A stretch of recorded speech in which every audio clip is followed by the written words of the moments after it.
Now that Christmas has come and gone and our pockets are a little lighter, let's talk about making brighter money moves in the new year with our guest, Lesley Batson from Rebel Rock Wealth, from 8 Cents in a Jar, Lashea Reeves, and financial advisor Phillip Henry on One Take Live with Monica May. So we have dashed through the snow. We have jingled all of the coins in our pocket. Our checkbook looks a little lighter now that Christmas is over. Well, heading into the new year, how do we make brighter money moves? All right. So we've assembled a fantastic panel tonight to have this chat. Good evening, everybody, and welcome to One Take Live. I am Monica May. Our guest this evening, Lesley Batson with Rebel Rock Wealth. She's got an amazing story. Lashea Reeves from 8 Cents in a Jar. We always think about financial literacy from grandma and grandpa to mom and dad and all the way down to the kids. Well, she does it from the bottom up. She is training kids how to be millionaires. She's going to tell that story tonight. And we have Phillip Henry with us from Smart Wealth. We're going to talk about getting our insurance policies together and just what it looks like for 2024. And the one thing Phillip said is that by March, people have forgotten what those money plans were. So good evening to all of you, and thanks for being on One Take Live. How are you doing? How was Christmas? Lesley, how was Christmas for you? It was great. Got to be with family and spoiled little nephews and all of that. So it was great. And let me just say this, if I may, we're all coming to you on location, different places. Lesley is in Canada. I'm in St. Pete. We've got Phillip and Lashea in Orlando, our producer Lamont in Orlando as well. So we're all traveling, but we wanted to make sure that we stopped through tonight to talk about this. Why is it important, Lesley, to make brighter financial moves for the new year? We made all the mistakes in 2023. How can we build our wealth and get ready for 2024? Well, I think it's always important to understand and be realistic, understand where are you today, right? Be Mhm. realistic. Maybe 2023 wasn't a bad year because maybe 2022 was the bad year and 2023 really started to build. So moving into 2024, we want to make sure we continue to do those good things. So let's identify where are our opportunities. Do we need to be building up our savings, right? The importance of having liquidity in case some kind of emergency comes up or an opportunity. We definitely want to have savings put aside. If we are, unsure about work, or we want to, make different potential changes with employment in the future this year, let's make sure that we have protected our paycheck. Maybe we need to understand, do we Mm. have, paycheck protection? Do we have some, like what might be known as disability insurance? So making sure that we've covered some of the bases, liquidity, paycheck protection, making sure that we're paying down our debt. People come to me all the time like, what's the best investment? What's the best investment I should get in right now? I'm like, well, the best return on your money is paying off any debt, whether it's like a Hmm. 6% student loan or 29% credit card. If you can get that paid down, that's going to be the most instant, earnings or profit to your overall financial portfolio. So think about building savings, think about protecting your paycheck, and think about paying off debt. You mentioned paycheck protection. What is that, and can we do that independently? How do we set that up? Absolutely. So some of your listeners might be aware of having some kind of long-term disability insurance that's offered through their employer. But if you work for yourself or you're thinking about leaving your current job, you want to make sure you still have paycheck protection so you can absolutely still get that on your own. It would be called disability insurance, okay? And it's something that essentially would kick in if you were to get sick or hurt, injured with a qualifying health event after a period of time, could be after 3 months or after 6 months. You would be able to start to get a portion of your income paid back to you. So when you get sick and hurt, you still have bills, right? You still got to eat. Yeah, You still have to get yeah, to the doctor's appointments. You still need to have yeah, some yeah. income coming in. So this will allow you to get a portion of your income, usually about 60% of your income, to still come to you, so that you can continue to, cover your expenses. And if you get an individual policy, so meaning it's not one offered by your employer, when you do receive those, that if you make a claim and you start to receive those funds, it's actually tax-free money when you receive those if you file a claim for your employer, you'll still get it, but you may have to pay income taxes on the money that you receive. So you just want to understand some of those nuances. Okay, we're going to come back to this because I know that folks are following along with us, but we want to make sure that we leave you with all of this information as well. I'm also going to let you know that Lesley can be reached at Lesley, Lesley, at rebelrockwealth.com, making sure that you can stay in touch. Now, Phillip, this is my first time meeting this gentleman. He's with Smart Wealth, and I am assuming that that encompasses our insurance plans. What all does Smart Wealth, the company that you have, what all does it provide? Sure. Good evening. Smart Wealth is a full financial planning firm. So we do investments, whether it's individual investments or investments for businesses like 401ks or SEP IRAs.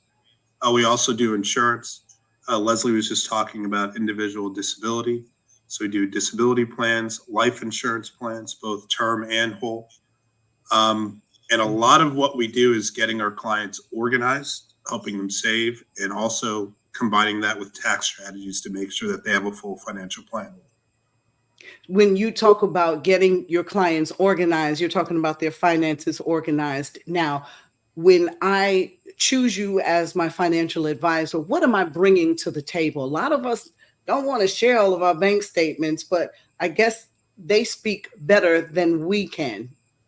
Would you So say? we're talking, yes. So when we're talking about building, you want to build a base, have a good foundation underneath you. A lot of us just kind of want to do all the exciting stuff, but getting organized is the things that we need to do first. It's hard to know where you're going unless we know where you're at, right? So we ask them to bring in all their financial stuff, just anything that you had in that kitchen drawer, in your desk drawer, in your company desk. Bring that in and we'll help you get organized financially. We use technology to assist our clients. It's your life insurance. It's estate plan if you have a will or power of attorney that you had, your 401k documents, social security statements, bank accounts, credit cards, student loans. We're asking for all of that so we can really start with a good foundation. You mentioned a will. I don't have anything. So what am I going to give away? Many people think like that. That's true. We've seen some of our biggest stars that have passed away in the last years did not have a will, and their families in the court fighting. If you're really looking out to set a good financial plan, you should have some documents and some instructions set to say what happens if things don't go well and you predecease or you die prematurely. So we really focus on doing some of those hard things first. In our community, in the African American community, we don't like talking about death. But we should be having those conversations about getting a good estate plan set up, whether you do it for free, which is better than if you don't have one. There's resources out there, or you see a qualified estate planning attorney, which is usually what I recommend. Okay, we're going to come back and ask more about the free and then the estate planning, because I'm sure everybody wants to know about that. I also want to come back and speak with you more about the term versus the whole life insurance policies, because many people don't understand that if you do purchase term because it is cheaper, once that term is up, you either lose it or you can turn it into whole. And you all will give me the best language for that. We'll come back to that. I want to get to Lashea Reeves, 8 cents in a jar. And in 2 minutes and 30 seconds, I want you to tell me the story behind 8 cents in a jar, if you will, Lashea. Yes, indeed. So long story short, I am literally the poster child of what they talked about. My mom died when I was 14. We received a $4.2 million settlement, and in 24 months, it was gone. In college, my father passed away. I had to adopt my sister. And after my sister passed away, I found out that our dad was selling our identity and drugs for money. As a result, I spent 2 years trying to fight that in college, also by being a single mom and now being a mom to my sister. And after everything was said and done, I literally had 8 cents left to my name.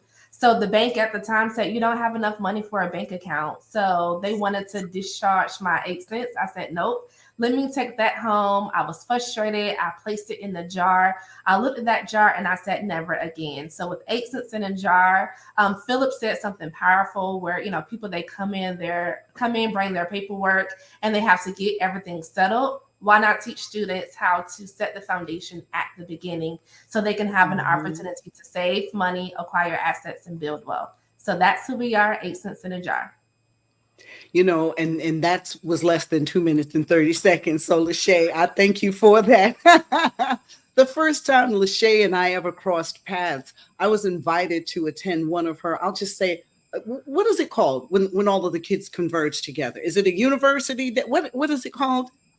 So it's called Teach Students Money Expo. Students in Central Florida get to see, feel, and understand what it's like to be a 28-year-old adult living in Central Florida. And it's just a great way to experience finances, having those hard lessons without permanent consequences. And there is real money that these kids are given. I will say this, that Lashea does a lot with Orange County Public School students, and she's got some interesting statistics to share with us about those living below the poverty line. And just, can you share a little bit about that, Lashea? Absolutely. So when we think about Orange County Public Schools, it's one of the top 10 largest school districts that we have in the United States.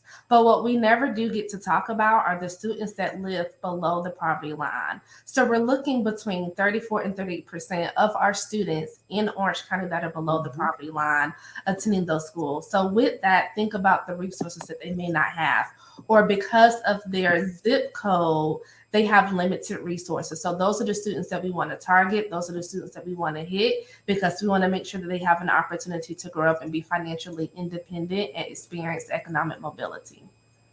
Okay.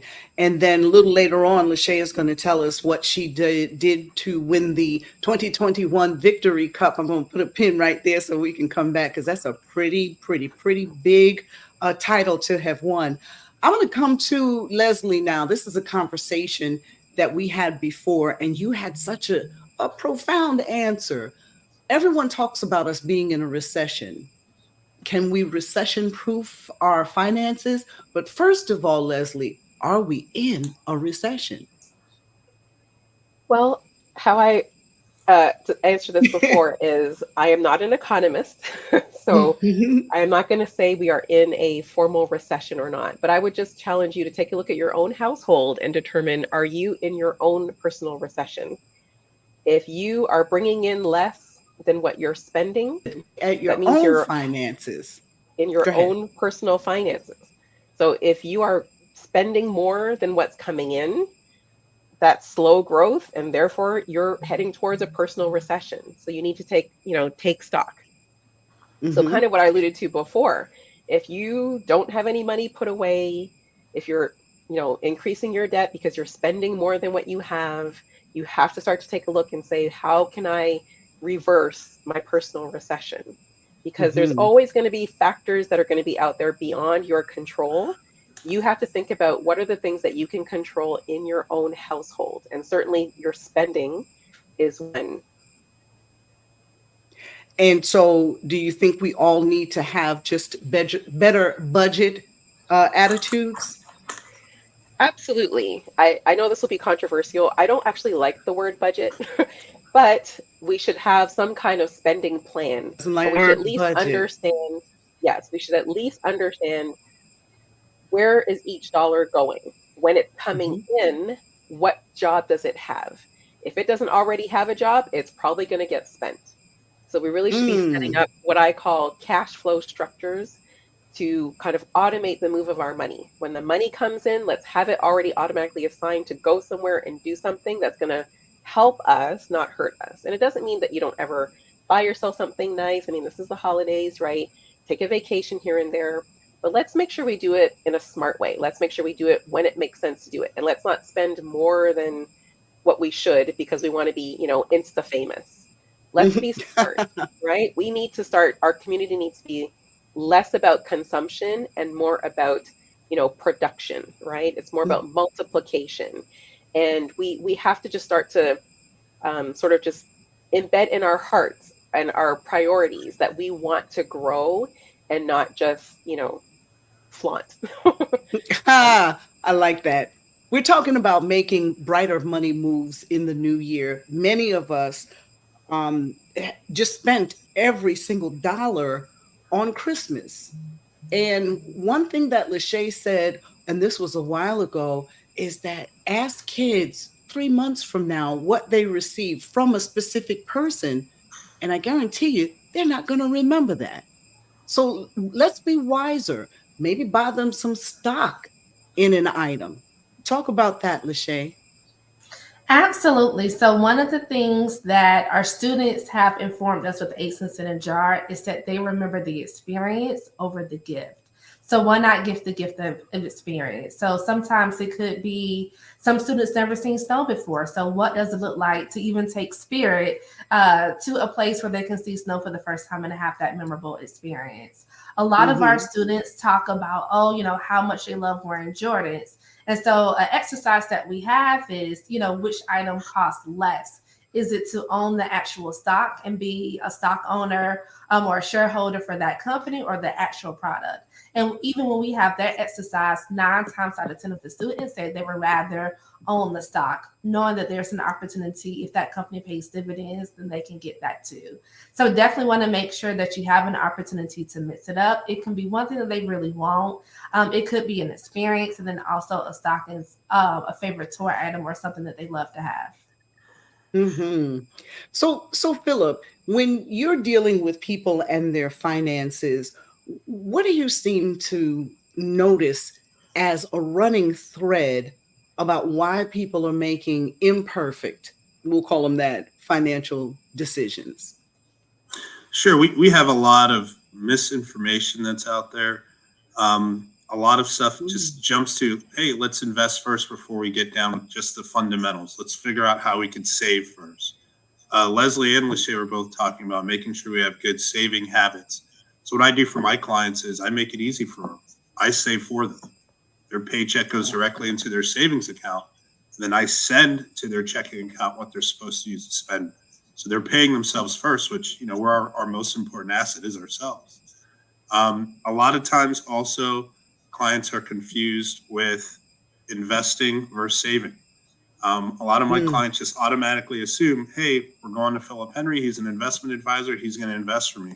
But if I haven't seen good savings habits, I'm going to teach you how to save first. Again, the fundamentals before I jump to investing. That is very, very, very interesting. Very interesting. I'm going to ask a question I hadn't asked Lesley before, but I'm going to ask this to Philip first and then to Les. How do you get a client to trust you with their money? Yeah, that's difficult. So I do something called life planning. It's just not you just come in here and I say, give me all your personal information and tell me all your deep, dark financial secrets. I really start off by building a relationship with clients by asking pretty much three questions. And those three questions helps me to understand every financial decision that they've made in the past and how they got to where they're at. A lot Mm-hmm. of our decisions that we made financially are emotional. There's a Yeah. lot of things that are emotional that are happened to us in the past or happened to our parents and grandparents that we carry within us. So my first meeting really is breaking down that emotional financial barrier that we have so the clients do build trust. Wow. And so, Lesley, you said yep. And so, or was that Lachey? One of you guys said yep. But Yeah. Lesley, what would you say? How do you build up trust before you can get somebody to turn over their finances for you to help them make better decisions? Yeah, I think Philip touched on it. There's definitely some key questions you need to ask up front. Like I know for me, I'm very fortunate that most of my clients have come to me through referral or from sharing information like this on some kind of platform, and then they've contacted me. So they've, I guess, maybe had a sense of who I am, and they feel like, okay, this is someone who I Okay. want to learn more about. We have an initial discovery call, and that's where we really kind of get to see if we're a fit for each other, right? And then we can kind of move forward. But it definitely helps to have referrals because they've someone who they trust has referred them to me. um, and Philip touched on something really important, right? Like even in the name of my business, the Rebel Rock, the rock stands for that strong foundation. That's really what it's about. And yes, investing is exciting and all that stuff. And that's what you hear about. There's whole cable news networks dedicated to it. But, we really need to have some of the boring foundational stuff in place first. And so whether I work with individuals or I work with business owners, we have to get those fundamentals in place. Even the same things I talked about as far as savings, your business needs to have some capital in case an emergency comes up or an opportunity. You want to have the right types of protections in place. If you're a business owner and you have a partner, you want to make sure you have something called a buy-sell agreement. This is where you make sure that if something happens with one of the two partners, you've taken care of the other partner being able to continue the business without, just different complexities. So there's lots of different conversations you need to have. And I think that the more people hear, the knowledge that you have, they might hear you speaking different things, and the referrals, the easier it is for them to trust you. And at minimum, to schedule the time to meet with you and see how you might be able to help them. Lesley, do you offer free discovery calls? How does it go? How does a person go about getting you to represent them and their wealth? Well, yeah. So initially, yes, I have a complimentary call. It's just a 15-minute call. You can go to my website, rebelrockwealth.com, and book a time that's convenient for you, and we'll have a conversation. It's really just a Zoom conversation, or we can do it by phone. And I just kind of get a sense of what is it that you're looking for. Some people are just looking for, sort of one thing to be done, one tactical thing to be done. Okay. But others are really trying to find someone who can help them, understand how money works, put something holistic together. They're not, just focused on investments, or maybe they thought all they needed was investments. And then I say to them, well, before we can talk about investments, we should be talking about X, Y, and Z. Then they realize like, oh, there's much more to this. And just also FYI, Phillip is someone I work with as well. I, will refer clients to him if it's something that I can't handle. So, it really should be collaborative. I would encourage everyone to, talk to a few different advisors. You might find that, there's someone who you connect with better. Your financial advisor, or wealth strategist is what I call myself, should be someone that that you can go to in the long term, not just a one-time transaction. So you really want to make sure you're comfortable with them and that you feel like you share the same values and they're going to be guiding you in, along the right path. Thank you. So Lashea, since 2016, thousands have walked through and been a part of all of the programs that 8 Cents in a Jar offers. Let's talk about longevity. What keeps the kids coming back? So if I can say one thing, I'm super excited to be here because listening to you talk about the conversations you're having with your students, I feel like I'm creating the next wave of your potential clients, but all of their people are going to be in order because they're already doing it now. So what keeps the students coming back? One, authentic with empathy. So even though we don't manage money, I've been in that life before, worked at Charles Schwab, was licensed, managed $3 billion. And one of the things that we do for all of our financial educators is to be transparent. So even before you can trust us and keep coming back, you got to understand our story, our struggles, and how we got to the wealth that we've done. So that's one. Two, we want to make it fun. So I forgot exactly who said it, but sometimes finance can be boring. Let's just be real, right? So how can we make it interactive? How can we make it an experience that they'll never forget? But then also, how can we make it practical to what they can input into their lives right now? So that's the reason that each year we've grown by 40%, which is absolutely crazy. We have a wait list because we're able to just really connect with the students and fulfill the needs that they're not getting in the school system. What are some generational habits that affect Black families, our legacy of wealth or the lack thereof? I want that to be a question that goes to everyone. And I'll start with you, Phillip. Again, what are some generational habits that affect Black families' legacy of wealth or the lack thereof? Yeah. So when we're putting legacy in front of wealth, that means a lot. That means that it's supposed to last generations, not just one generation. You always say we want to last 3 or 4 generations to keep that with us. Yes. Some of the things that I think happen is just our history with the finance industry, from beginning with life insurance way back in the 1800s. They had race parameters back then. Our grandparents heard about their grandparents that may have had policies that they paid for day in and day out, and it didn't pay for anything at the end, or maybe they were canceled, which we heard about some of those companies that are still around today. There's a lot of myths about estate planning. We don't like talking about death. We don't have those conversations with each other. We should. other cultures, other communities talk about that, very, very early on.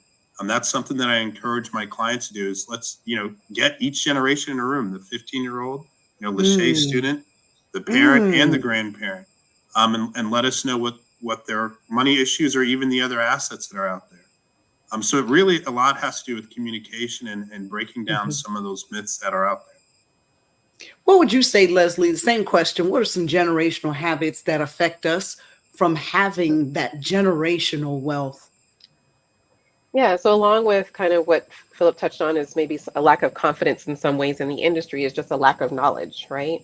It could be, grandma has had this home, it's been in the family for decades, grandma passes away, but no one knew that the taxes needed to be paid or like the deed wasn't transferred in any way. And, now that home is lost to the family. That was, quote unquote, free housing, let's say, for the next generation, but now it's gone. And free wealth, let's just say. So sometimes it's just a matter of having that information. And Philip touched on it early. That's estate planning. Even if you say like, oh, I don't really have a lot of assets. Well, anything that you have, you want to make sure there's some kind of plan for it if you're not here. It could be your children. It could be your dog. It could be your car. Like, I mean, everyone has something that they should make sure is documented in some way to make sure it gets to who they want to, after they pass away. Excuse me. But I do think a big part of it is just that lack of knowledge.